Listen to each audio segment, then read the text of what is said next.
공익 제보자의 정체는 이라는 주제가 붙었는데요. 이건 어떤 일인가요? 사실 지금에는 이제 공익 제보자라는 명칭을 떼서 이야기를 해야 될 때라고 생각합니다. 사실 기억하실지 모르겠지만 대한민국 굴지의 이제 기업인 삼성에 있는 부회장 이재용 부회장이 프로포폴을 했다라는 사실을 국가권익위에 제보를 했어요. 그 순간까지는 분명히 공익 제보가 맞죠. 그 공익 제보자가 지금 그 공익 제보자의 범위를 넘어서서 이재용 부회장에게 또 다른 협박과 공갈을 했다라는 점이 밝혀지고 거기서 그치는 것이 아니라 이러한 혐의로 지금 구속영장까지 발부되었다라는 것이 밝혀졌습니다. 네.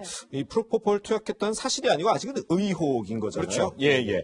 어쨌든 이 공익제보자인 줄 알았던 김모 씨가 이 단 5개월 사이에 공갈 피의자가 된 건데 그 사이에 도대체 무슨 일이 있었길래 그런 거죠? 사실 굉장히 김 씨라는 사람이 그냥 공익 제보자로 그치면 그것이 이제 권익위에서 검찰로 그 사건을 넘기고 서울중앙에 있는 특수부가 지금 강력부가 이 사건을 수사하고 있으면 분명히 그걸 기다리면 되는데 지금 어떻게 했는가 하면 그 이재용 부회장 집 근처를 배회를 하고 그게 그치는 것도 아니고 대포폰을 그 경비원에게 주면서 나에게 연락을 하라라고 이야기도 했고 사실 이 부분이 되게 불편한 이야기인데요. 만약에 돈을 주지 않으면 내가 증거를 작출해서 만들어서라도 이 일을 다시 제보하겠다라는 이야기가 나왔어요. 사실 이 사건을 제일 처음에 접했을 때 저는 되게 이렇게 좀 충격을 받았거든요.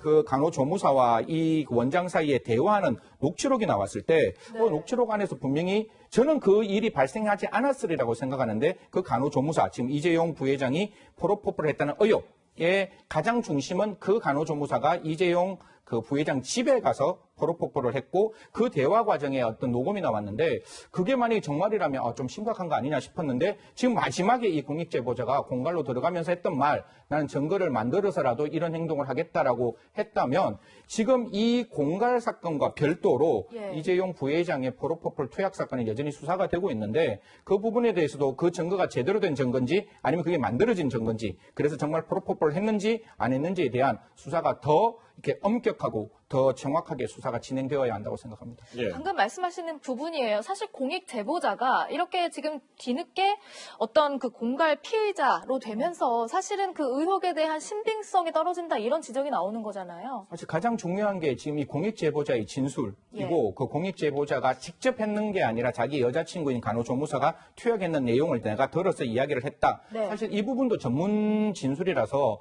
그 부분에 대한 어떤 신뢰도 조금 깨어질 수 있는 부분이 있는데 더군다나 지금 같은 경우에는 그 사람이 협박과 공갈 미수로 구속까지 받았다. 그러면 이 진술이 법정에서 얼마만큼 신뢰성이 있는지는 법정에서 분명히 탄핵을 당할 수 있는 그러니까 그 신빙성이 깨어질 수 있는 부분이 있는 거예요. 하지만 제가 말씀드리는 건 이 진술뿐만 아니라 다른 여러 가지 어떤 정황, 분명히 진료 기록도 있을 것이고 다른 정황에서 저는 대한민국 굴지의 부회장이 이런 행동을 하는 것은 저는 분명히 부적절하다. 그건 책임져야 되는 일이다. 형사법상 처벌받을 일이다라고 생각하기 때문에 이 진술의 탄핵성과 관계없이 또 이 부분에 대한 수사는 엄중하게 진행할 필요가 있다. 이렇게 말씀드리겠습니다. 네.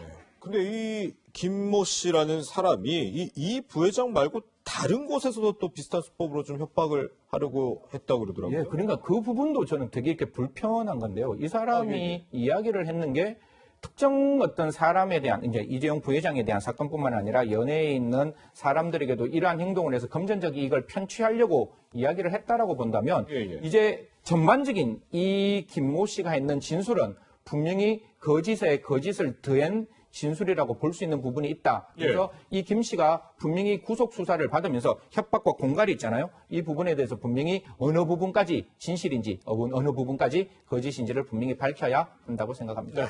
네, 아까도 위원님께서 말씀하셨지만 어쨌든 제보자가 공갈 혐의로 구속된 일과 또 이 부회장의 어떤 그 프로포폴 투약 의혹 사이에는 어떤 좀 밝혀져야 될 일이 있고 아직 단정할 수는 없으니까요. 앞으로 수사 과정도 엄정하게 지켜봐야 될 것 같습니다. 위원님과는 여기서 인사 나누겠습니다. 고맙습니다.